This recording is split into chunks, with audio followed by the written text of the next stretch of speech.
नमस्कार दोस्तों, मैं रवि आपका स्वागत करता हूं हमारे चैनल बैकबेंचर्स अरीना पर। तो चलिए स्टार्ट करते हैं पार्ट 3 हमारा कंपार्टमेंट सीरीज का, जो कि हम लोग डिटर्मिनेंट्स टॉपिक के लिए देख रहे हैं। इससे पहले हमने मैट्रिसेस देखा था और बहुत सारे टॉपिक्स देखे थे। मैट्रिसेस में भी उनके इंपॉर्टेंट बोर्ड क्वेश्चंस देखे थे। अगर आपने वो सब वीडियोस नहीं देखे हैं और आपकी प्रिपरेशन में वो छूट गया है तो आप डिस्क्रिप्शन बॉक्स में लिंक दिया हुआ है मैंने प्लेलिस्ट का, हमारी मैट्रिसेस का, वहां से जाके वो प्लेलिस्ट देख सकते हैं। आप जल्दी से चैनल को सब्सक्राइब कर दीजिए और लाइक करिए, बहुत ऑसम कंटेंट्स आने वाले हैं। तो चलिए वीडियो स्टार्ट करते हैं। चलिए फ्रेंड्स स्टार्ट करते हैं। अभी तक हमने जो दो टॉपिक्स देखे थे पिछले दो वीडियोस में, वो पहला टॉपिक था बेसिक्स का और हम लोग डिटरमिनेंट फाइंड आउट कैसे करते हैं वो हमने देखा था। फिर लास्ट वीडियो में हमने इनकी 6 प्रॉपर्टीज सीखी थी, जिससे हमें उसके सम सॉल्व करने में हेल्प हो जाती है बहुत सारे। अब हम लोग देखने वाले हैं एरिया ऑफ ट्राइंगल। अब एरिया ऑफ ट्राइंगल आप कहोगे सर ये तो ज्योमेट्री का पार्ट हो गया, ट्राइंगल का कैसे निकालते हैं? तो ये डिटरमिनेंट्स में क्यों सिखाया जा रहा है अलजेब्रा में? डिटरमिनेंट्स में इसलिए हम लोग सीख रहे हैं क्योंकि इससे भी क्या हो सकता है, area of triangle find out की जा सकती है। अब कैसे करेंगे? अब इसमें होता क्या है बेसिकली, इसमें क्या करेंगे, जैसे मैं एक ट्राइंगल मानता हूँ, ये ट्राइंगल कितने पॉइंट से बनता है? 3 पॉइंट से, आप सभी को पता है। तो अगर मैं इसको x और y एक्सिस में देखूं, कौन सी x और y एक्सिस, 2D में देख रहा हूं, 3D में नहीं। 3D में z एक्सिस भी आ जाती है जो कि ऐसे बाहर आती होगी, तो अभी हम लोग 2D में ही देख रहे हैं। तो एक ट्राइंगल के कितने कोऑर्डिनेट्स होंगे? कितने कोऑर्डिनेट्स होंगे? 2 होंगे। एक x1 y1 पॉइंट 1 के लिए, एक x2 y2 होगा पॉइंट 2 के लिए, और एक x3 y3 होगा। क्लियर है? ये 3 कोऑर्डिनेट्स होंगे 3 पॉइंट्स के। ठीक है, तो ये पॉइंट से ही पूरा इसमें जो भी होने वाला एरिया ऑफ ट्राइंगल हम लोग फाइंड आउट करेंगे। हमने पहले के छोटे क्लासेस में ये देखा हुआ है कि एरिया ऑफ ट्राइंगल अगर फाइंड आउट करना है, क्या फाइंड आउट करना है friends? Area of triangle find out करना है तो हम लोग कैसे करते थे? हाफ इंटू, अगर 3 पॉइंट्स है तो कैसे करते थे? x1 y2 minus y3 plus x2 y1 minus y3 plus x3 y1 minus y2। Clear है? ये मेरा एक फॉर्मूला था। इसी फॉर्मूले से मैं क्या करता था, पूरा ये जो हमारा क्या कहते हैं ट्राइंगल था उसका एरिया फाइंड करते थे। क्या फाइंड करते थे? एरिया फाइंड करते थे। अब ये आपको याद ही होगा ये वाला पार्ट, क्योंकि हमने लोअर स्टैंडर्ड्स में बहुत बार सीखा है कि एरिया ऑफ ट्राइंगल कैसे निकालना है। क्लियर है? इसमें आप ये चेंज कर सकते हैं, ये y3 माइनस y1 होगा। सॉरी, क्या होगा? y3 minus y1। क्लियर है इतना? तो इसी तरीके से हमने एरिया ऑफ ट्राइंगल निकालना सीखा था। अब इसी इक्वेशन को, यही वाली इक्वेशन को हम लोग डिटरमिनेंट्स में लिखेंगे। कैसे लिखेंगे? आपके पास कौन से 3 पॉइंट्स हैं? ये 1 2 3, तो ये तीनों पॉइंट्स देखिएगा मैं डिटरमिनेंट में लिखता हूं। कैसे लिखूंगा? मैंने एक डिटरमिनेंट बनाया, ये कौन सा है? 3 क्रॉस 3 का है। कौन सा है? 3 क्रॉस 3 का, और इसको हाफ से मल्टीप्लाई किया, जैसा कि इस फॉर्मूले में था, हाफ से। क्लियर है? अब नेक्स्ट क्या करेंगे, पॉइंट्स कौन कौन से थे उनको यहाँ पे एक एक कॉलम बना दीजिए। तो x1 y1 ये मेरे 2 कॉलम बन गए, x2 y2, क्लियर है, x3 y3।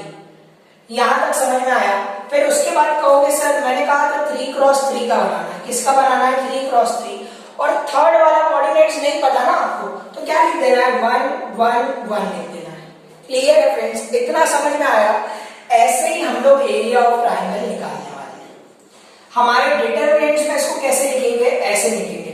तो आपको क्वेश्चन में दिया क्या होगा? ये 3 दिए होंगे, 3 कोई भी पॉइंट्स दिए होंगे, आपसे कहा होगा find the area of triangle. तो एरिया ऑफ ट्राइंगल कैसे फाइंड आउट करोगे? ऐसे करोगे। क्लियर है? समझ में आया?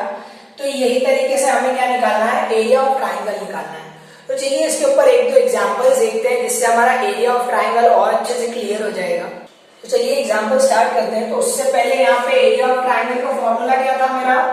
आपको अब तो याद ही हो गया होगा। एरिया ऑफ ट्राइंगल कैसे बताएंगे? अगर 3 पॉइंट्स कैसे थे? x1 y1 x2 y2 x3 y3, तो क्या होगा? हाफ डिटरमिनेंट 3 क्रॉस 3 का x1 x2 x3 y1 y2 y3 and 1 1 1। Clear है इतना? तो बस यही मेरा एक फॉर्मूला है, इसको ध्यान में रखिएगा। तो चलिए फ्रेंड्स एक एग्जांपल देखते हैं जिससे हमें और अच्छे से क्लियर हो जाएगा कि हमें area of triangle find out कैसे करना है। मैं कह रहा हूं find the area of triangle. क्या फाइंड करना है? Area of triangle with vertices. Vertices मतलब क्या? वही किनारे, उसके एंड पॉइंट्स 3, 8, -4, 2 और 5, 1। क्लियर है? तो ये मेरे एरिया ऑफ ट्राइंगल के वर्टाइसेस हो गए। इसी से हमें फाइंड आउट करना है एरिया ऑफ ट्राइंगल। तो चलिए स्टार्ट करते हैं। कोई डिफिकल्टी नहीं है, खाली ये फॉर्मूला अप्लाई करना है। तो अप्लाई कैसे करेंगे? हमने पहले लिख लेंगे। क्या लिखेंगे इसमें? The given vertices are. क्या लिखोगे आप? The given vertices are. कौन कौन से हैं? 3, 8, -4, 2 और 5, 1। तो यहां से आप x1 बता सकते हो। x1 equals to 3, x2 equals to -4, x3 equals to 5 and y1 equals to 8, y2 equals to 2 and y3 equals to 1। Clear है? इतना समझ में आया? फिर इसके बाद क्या करना है? By formula. क्या? By formula area of triangle. क्या बोला मैंने? Area of triangle equals to half determinant of x1 y1 x2 y2 x3 y3 and 1 1 1। Clear है इतना? ये यहां तक समझ में आया? अब इसके बाद जो नेक्स्ट स्टेप होगा वो यहाँ पे बता रहा हूं। नेक्स्ट स्टेप क्या करोगे? अब आप लोग यही area of triangle, area of triangle, इसको कैसे लिखोगे? हाफ लिख दूंगा मैं, हाफ तो ऐसा ही रहेगा। इसके बाद देखिएगा x1 और x2 और x3, 3 -4 5, 3 -4 5। क्लियर है? नेक्स्ट 8 2 1, तो 8 2 1 और ये सब क्या रहने वाले? 1 1 1। क्लियर है? तो चलिए फिर इसको आगे कैसे सॉल्व करेंगे? अब आपको 3 क्रॉस 3 का डिटरमिनेंट तो सॉल्व करना आता ही होगा। नहीं आता है, हमने इस पर भी वीडियो बनाया है सॉल्व कैसे करना है डिटरमिनेंट का। पहला पार्ट आप देख लीजिए, आपको समझ में आ जाएगा कि इस 3 क्रॉस 3 के डिटरमिनेंट को सॉल्व कैसे करना है। तो हम क्या करेंगे? एक्सपैंडिंग अलोंग रो 1 करेंगे। क्या करेंगे? एक्सपैंडिंग अलोंग रो 1। तो आपने ये लिख लिया होगा, नहीं तो स्क्रीनशॉट ले लीजिए। मैं इसके आगे वाला लिखने जा रहा हूं।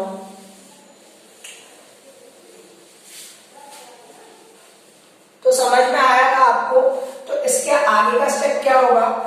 Area of triangle. क्या कहा मैंने?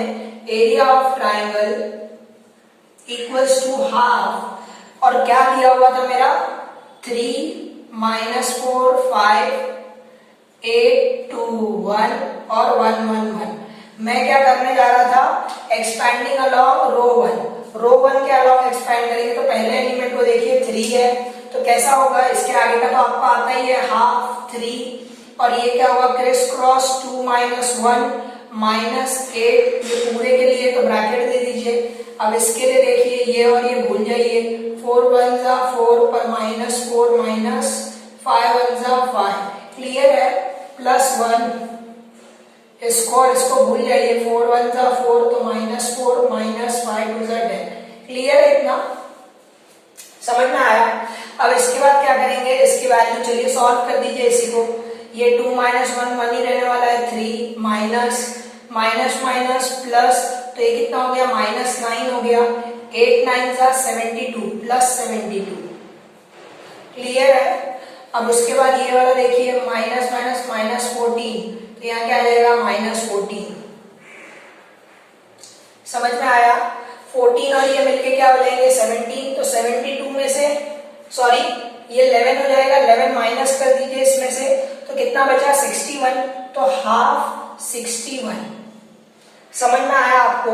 फिर इसको आप चाहे तो डिवाइड भी कर सकते हैं। 2 3 6 0.5 स्क्वायर यूनिट्स। क्लियर है? अब ये स्क्वायर यूनिट्स क्यों लिखा? एरिया है ना, तो स्क्वायर मीटर सेंटीमीटर कुछ पता नहीं है तो हम क्या लिख देंगे? Square units. क्या है ये? Area of triangle. क्लियर है? गिवन वर्टाइसेस के साथ। समझ में आया आपको? अब सॉल्व कैसे करेंगे? तो ये था हमारा एक बेसिक सा एग्जाम्पल। ऐसे ही आपको क्वेश्चन आने वाले हैं। और इसमें एक टाइप आती है कि आपको क्या बताना होता है कि पॉइंट्स कोलिनियर है कि नहीं, और equation of a line find out करनी होती है। चलिए वो वाले क्वेश्चंस भी देख लेते हैं। तो फ्रेंड्स, अभी मैंने आपसे बात की थी एरिया ऑफ ट्राइंगल की। तो एरिया ऑफ ट्राइंगल में जो है 3 नोट दे रहा हूं आपको। क्या दे रहा हूं? नोट वाला पार्ट दे रहा हूं। बहुत इंपॉर्टेंट है, ध्यान रखिएगा। एमसीक्यूज में हेल्प करेगा। किसमें हेल्प करेगा? ये एमसीक्यूज में, और कॉन्सेप्ट भी क्लियर करेगा आपका। वो पॉइंट्स क्या है? पहला नोट क्या है? एरिया आपने देखा होगा, अगर हम लोग अलजेब्रा में बात कर रहे हैं, नॉर्मल लाइफ में बात नहीं कर रहे हैं, तो एरिया हमेशा क्या होती है? पॉजिटिव होती है। पर यहाँ पे क्या होगी? नेगेटिव भी हो सकती है। क्यों? अगर वो पॉइंट्स के कोऑर्डिनेट्स मुझे नेगेटिव दिए हुए तो वो सारी वैल्यूज नेगेटिव आ जाएंगी। तो मतलब क्या हो जाएगा कि मेरी एरिया नेगेटिव में चली गई। तो आपको ये ध्यान रखना है कि एरिया का आंसर हर बार पॉजिटिव ही नहीं आएगा, नेगेटिव भी आ सकता है।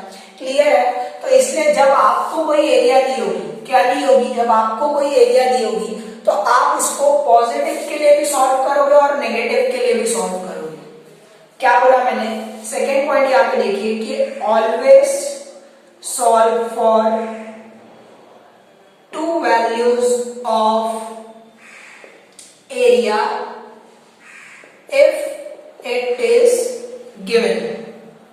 समझे आप? क्या कह रहा हूं कि अगर वहां पे एरिया आपको क्वेश्चन में दी हुई, जैसे कि कह दिया कि एरिया इज 5 स्क्वायर यूनिट्स, तो 5 स्क्वायर यूनिट्स है, तो आपको आंसर कितने के लिए निकालना है? एक +5 के लिए निकालना है, लेके डिटरमिनेंट सॉल्व करना है। एक -5 के लिए भी सॉल्व करना होगा।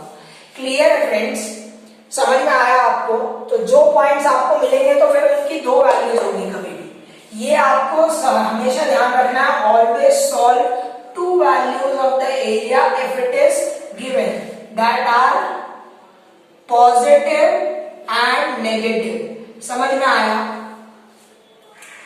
और यहाँ पे क्या है? तो एरिया पॉजिटिव नेगेटिव, तो आप जब सॉल्व करते रहेंगे, जैसे आपको अभी मैंने एग्जांपल दिया तो उसमें पॉजिटिव आई थी, तो जो वैल्यू आ रही है आपकी डिटरमिनेंट में, जो भी वैल्यू आएगी, क्या कह रहा हूं? जो भी वैल्यू आएगी इन दोनों में से वही लिखनी है। ये नहीं करना है कि सर पॉजिटिव नेगेटिव लिख दो क्या, नहीं, ऐसा नहीं लिखना है। समझ में आया आपको? ये 2 पॉइंट समझ में आए। और एक तीसरा पॉइंट है हमारा, जो कि किसके लिए आता है? कोलिनियर के लिए। किसके लिए आता है? कोलिनियर के लिए। अब आपको बोल दिया कि 1 2 3, ये 3 पॉइंट से कोलिनियर है। क्या मतलब? क्या कि एक लाइन में लाई करते हैं क्या? तो एक लाइन में लाई करते हैं तो इनमें ट्राइंगल बनेगा क्या?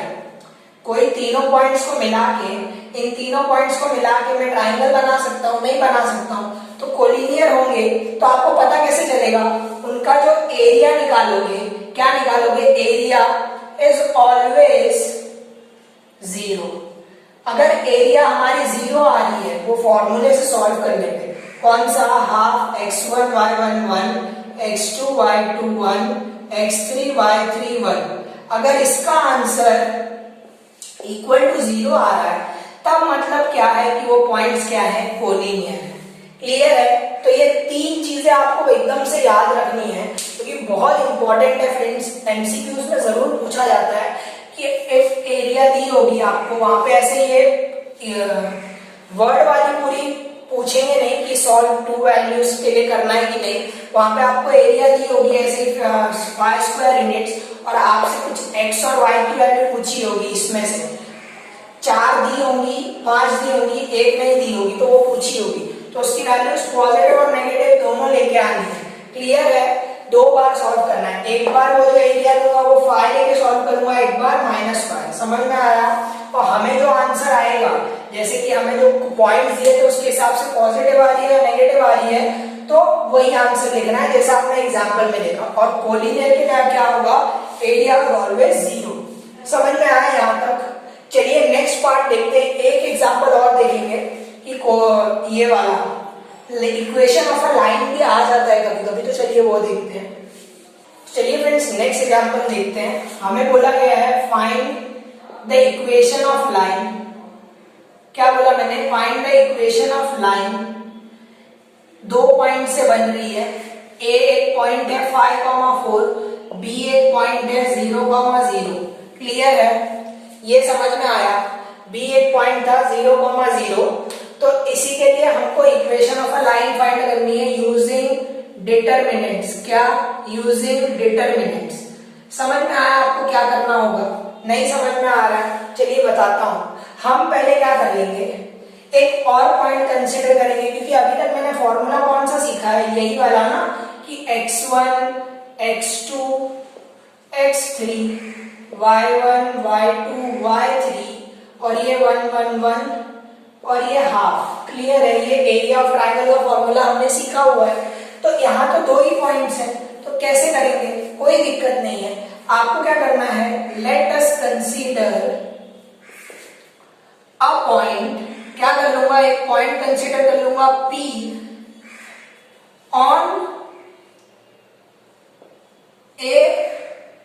On line AB।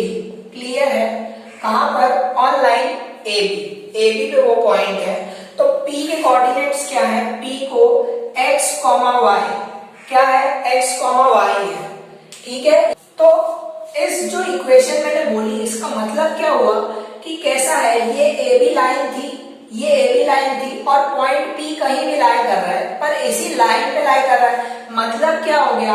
अब ये तीनों पॉइंट्स कोलिनियर है कि नहीं है? कोलिनियर है। Very good. अभी तो हमने देखा कोलिनियर है, तो मतलब क्या होगा? इसकी वैल्यू इक्वल टू 0 होगी। तो अब आसानी से आपको समझ में आ ही जाएगा। कैसे? तो 0 से चलिए करिए कि हम लोग क्या लिखेंगे? Half determinant of x1 y1। कोई भी पॉइंट ले लीजिए ए पी में से, कोई भी ले लीजिए। चलिए पहले लेता हूं 5 4 ले लेता हूं। ठीक है? नेक्स्ट 0,0 और लास्ट वाला p का वैल्यू क्या है? x और y। समझ में आया आपको? आप x1 x2 y2 वो सब कुछ भी ले सकते हैं, पर ये दोनों पॉइंट आपको इंक्लूड करने हैं। आप a भी बोलिए या b ए बोलिए, दोनों का मतलब क्या होगा? एक ही होगा। ठीक है? और ये 1 1 1 इक्वल्स टू 0। क्यों? Since the points are collinear. अब कोलिनियर है तो चलिए एक्सपैंडिंग अलोंग रो 1 करिए। अब देखिएगा, इसको मैं एक आसान कर देता हूं कि अगर मैं x1 y1 की वैल्यू क्या लूं, 0 ऐसे लिखूं। पहले b को लिखूंगा, फिर ये वाले पॉइंट को लिखूंगा, a वाले को, और लास्ट में किसको लिख रहा हूं? x और y। अब क्यों कर रहा हूं मैं आपको बताऊंगा। अब ये दो वैल्यू 0 हो गई, एक्सपैंडिंग अलोंग रो 1 करूंगा तो ये दो वैल्यूज तो 0 ही होने वाली है। मुझे खाली लास्ट वाले के लिए सॉल्व करना है। तो लास्ट वाले पॉइंट का बताइए।